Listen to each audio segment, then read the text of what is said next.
this is Retta, the Adventurous BA. Today I'm going to practice two very important skills. The interview, which is actually in all 6 areas of the babak, and then observations. There are 2 different types of observations. One, you're quiet. One, you actually ask questions and interact more with the person. When you do the observation, make sure it's important that the person you're working with doesn't think that you are critiquing their work or finding fault in what they do. The reason you don't want to do that is you want them to just do their job naturally so you can actually see how it works, see where some of the flaws are and areas for improvement. But today I'm going to learn how to fish. My friend says that she can teach me how to fish and I can catch all kinds of crazy stuff with a bobber today, but I have to put a worm on the hook. I think I can do it, but we'll see. And there should be some very interesting conversations going on. We'll see who gets the biggest fish. I don't think it's going to be me, but my 2 friends are quite competitive, so we'll see. Stay tuned.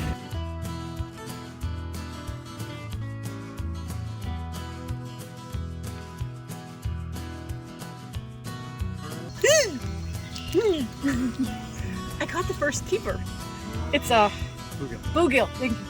It doesn't have the orange belly like the perch. So we're gonna now fill the tanky up and keep it, and then Scott and Angela are gonna clean it. And oh, that's really deep. We have players.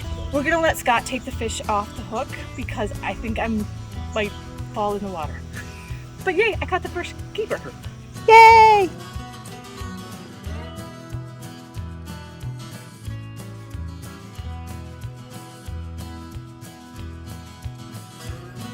Hi, as you saw, I'm not terribly comfortable around fish or have done much fishing. It's been probably about 30 years since I've done it. What I learned through my 2 techniques that I was going to use to try and figure out how to fish or do some fishing.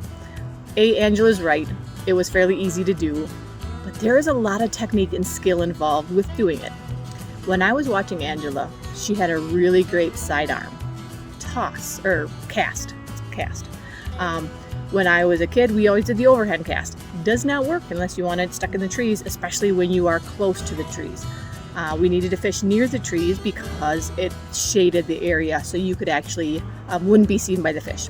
Observation was really key for me to just kind of see what the techniques look like, because it's kind of hard to explain how to cast if you don't see someone do it. The other thing that took a lot of watching between Angela and Scott was how to set the hook. So your fish bites your little worm and your hook and the bobber starts bouncing. You want to set the hook so that it gets in the fish so it's less likely to come off your hook. And then you start reeling it in. What I found was, I got a little excited, I'll admit it, and I started reeling too fast. So I lost a lot of them because basically at that point in time, you just pulled the hook and the fish the worm right out of the fish's mouth. Talking to Scott, who's lived near that waterway and has fished there for over 20 years, he has a lot of corporate knowledge, or what we would consider corporate knowledge in the workforce. He knows the waterways, he knows where the fish hide, he knows, depending on what kind of fish he's looking for, what's the best spot to go to, what's the best time of day to go. Sunset and sunrise apparently is the best time for these panfish.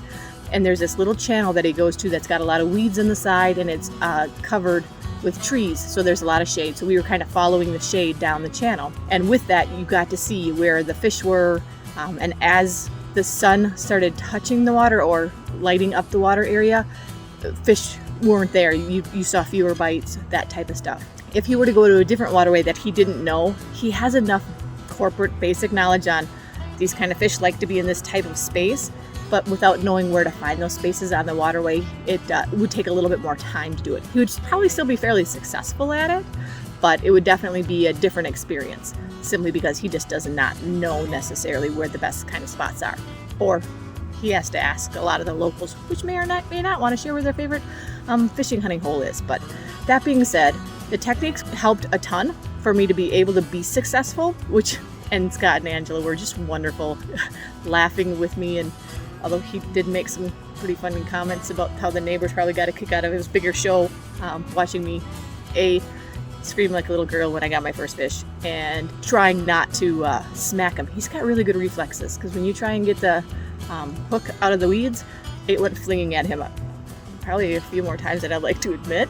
But that being said, overall it was a very good experiment. That was relatively successful. I would have liked to have caught a bigger fish, but hey, isn't that the story of all fisher people? But anyways, thanks for joining.